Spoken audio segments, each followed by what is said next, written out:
As part of the CARES Act stimulus package, which was the first and really only stimulus package passed by the Congress, signed by the president, that actually helped out the American public. But as part of that bill, there was $13 billion allocated to be given to schools across the country. And unfortunately, it's up to Betsy DeVos, the Secretary of Education, to dispense that money at her own discretion. Now, technically, it's not up to her to just kind of give it to where she wants to give it. She has to follow the guidelines set forth by her own agency. So what Betsy DeVos did, since she can't just give it to the school she wants to give it to because of those guidelines, she just rewrote the guidelines to make it to where she can give it to whoever the heck she wants to. And of course, Betsy DeVos wants to give the money to both religious schools and private schools across the country while starving some of the poorest school districts in the country from this much needed infusion of cash. And the way she did that was she essentially did away with Title I regulations.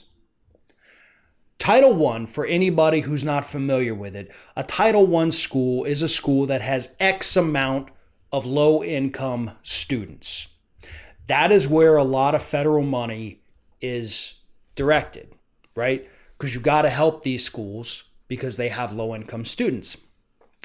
And, there's math equations involved. It has to have X amount in this, particular county. There can't be any other schools within that district where you could send these kids to. There's all kinds of rules. My wife, who is a public school teacher, has tried to explain it to me because she works in a Title I school. It is all very complicated, but in short, the more low-income students you have, the more federal money you are supposed to receive to be able to properly take care of those low-income students. Betsy DeVos doesn't want to do that.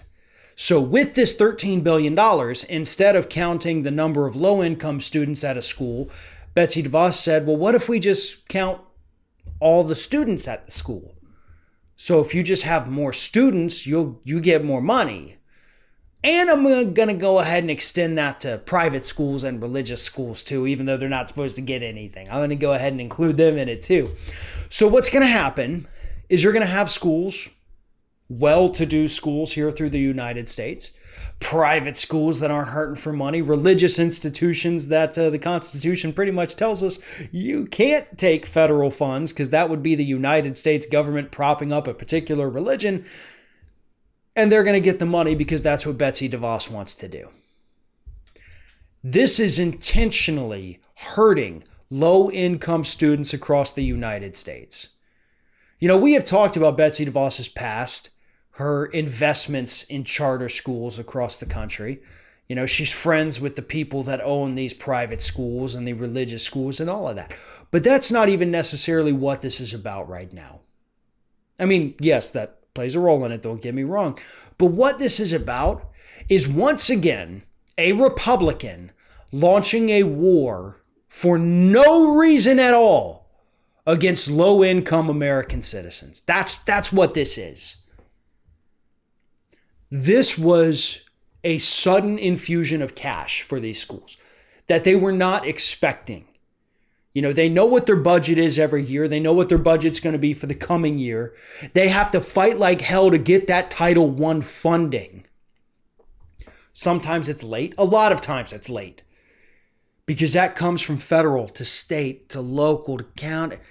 It has to go through a lot of steps before it gets released. And these teachers sit there waiting forever for these funds to be released so that they can buy things for their classrooms, so that they can order textbooks, so that they can know which lessons they can or cannot plan for based on what they're able to order for their classroom. This is important. So suddenly $13 billion was about to come flowing down to them. That would have been amazing. That would have been a gift from the heavens for these teachers who already are not funded enough in their classrooms. And Betsy DeVos took it away so that she could funnel tens of millions of dollars to all of her good buddies in the private school industry.